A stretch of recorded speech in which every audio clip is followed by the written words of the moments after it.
Salut les mordus de vinyle, bienvenue sur la chaîne Vinyl Discovery, épisode 71. On va continuer à surfer sur la vague de la délicieuse exploration de l'année 72, avec le classique, le trésor caché. On va démarrer sans attendre, avec Alice Cooper évidemment. Skulls Out, paru en 72, en juin précisément, chez Warner Bros. Donc ici, j'ai le pressage original américain, avec cette couleur olive, paru chez Warner Bros. Magnifique. Donc ici... c'est une véritable déclaration universelle cet album. L'école est terminée, On Summer, magnifique. Donc ici, Bob Ezrin est le maître aux manettes de la production, donc, qui accompagnera tout le long de la carrière d'Alice Cooper. Donc ici, on est sur un album qui est coincé entre les chefs-d'œuvre Killer et Billion Dollar Babies. Magnifique, le maître du shock rock n'a pas dit son dernier mot, il nous régale. Donc là...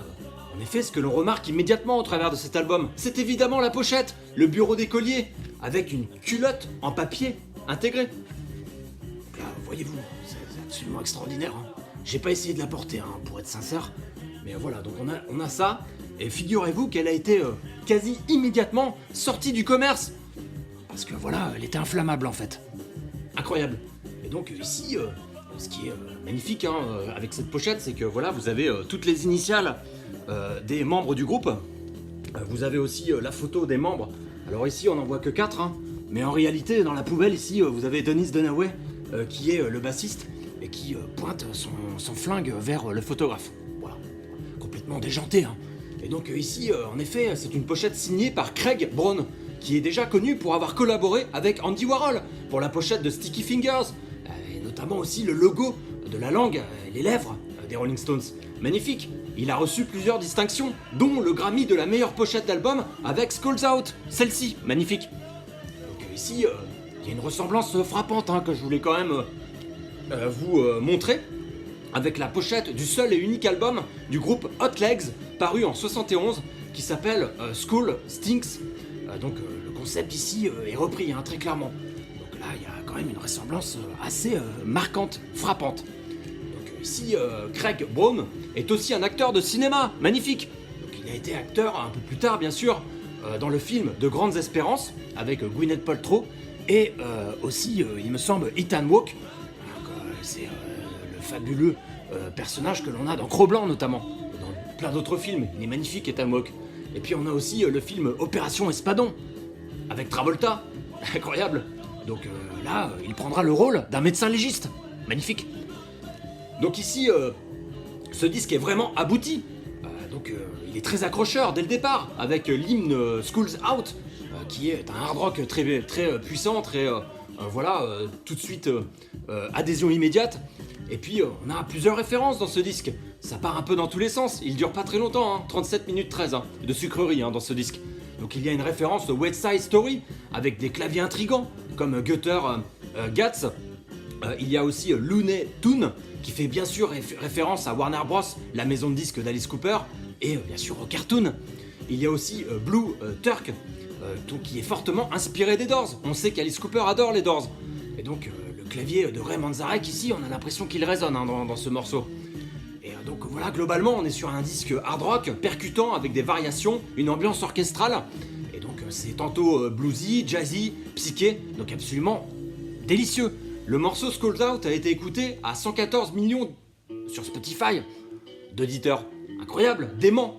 Donc ici, Alice Cooper s'est demandé en écrivant Skulls Out quelles avaient été les 3 plus grandes minutes de sa vie.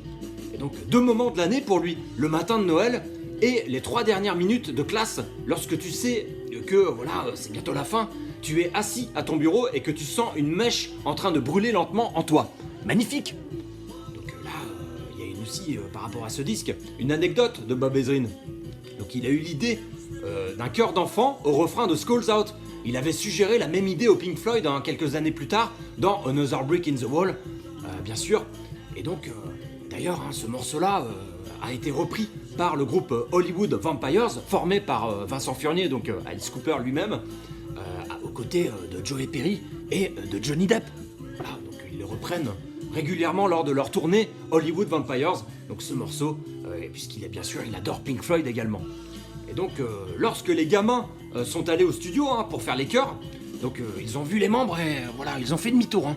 Ils étaient tout prêts à partir et à embarquer dans leur taxi pour rentrer chez eux.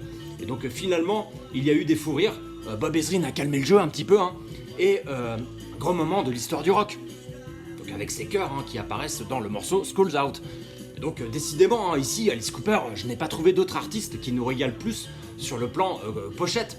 Voilà, quasiment tous ces albums sont absolument délicieux, surtout les premiers. On a notamment le boa avec Killer et le fameux calendrier où on voit Alice Cooper en train de se pendre. On a également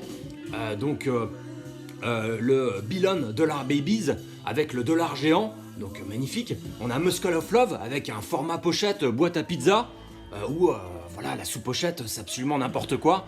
Il rentre dans une maison peu recommandable et ils en ressortent pas en bon état, donc magnifique. Et puis on a aussi From the Inside où là vous avez carrément un pop-up où vous rentrez dans un asile, vous ouvrez plusieurs portes et vous découvrez en fait l'intérieur de l'asile. Incroyable. Donc voilà, ici on est vraiment sur quelque chose d'absolument délicieux, un album absolument immanquable.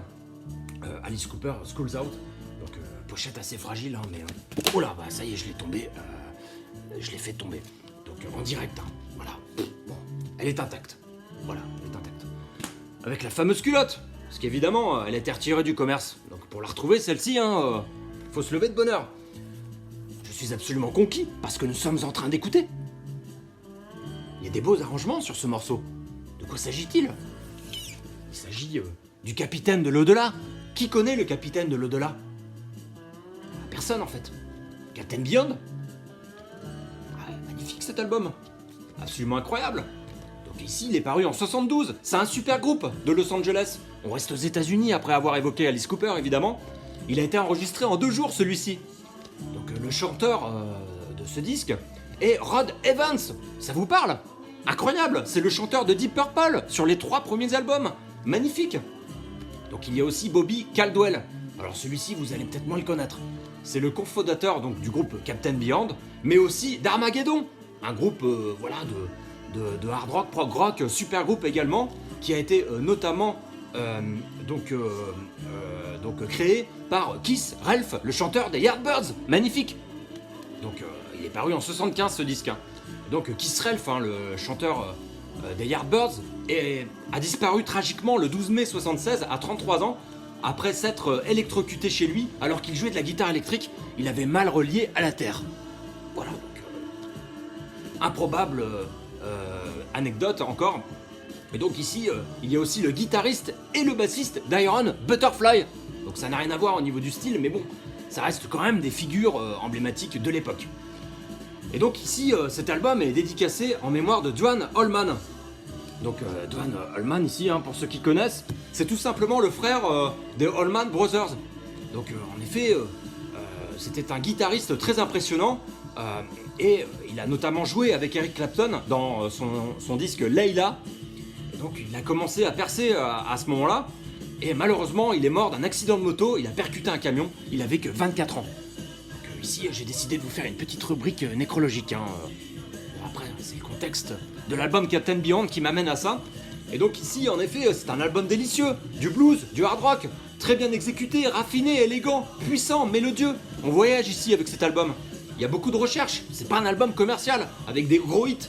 Donc ici, c'est un disque vraiment étonnant. Et la pochette représente le capitaine de l'au-delà, justement.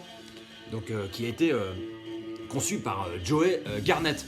Donc la version américaine propose une version 3D lenticulaire sur la demande des membres du groupe pour vraiment faire apparaître ce côté fantastique, science-fiction.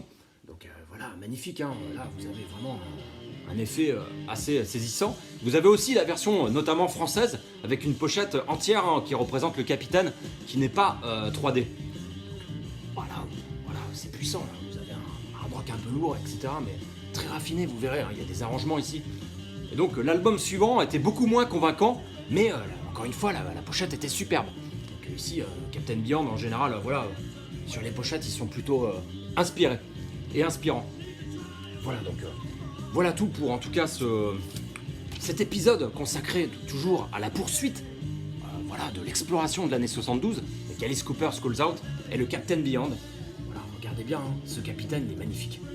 Voilà. Je vous laisse déguster, incroyable. Donc à très très bientôt sur la chaîne Vinyl Discovery. N'hésitez pas à lever les pouces, vous abonner si ce n'est pas encore le cas. Et voilà, on va continuer encore sur le format classique Trésor Caché 72. À très bientôt, portez-vous bien.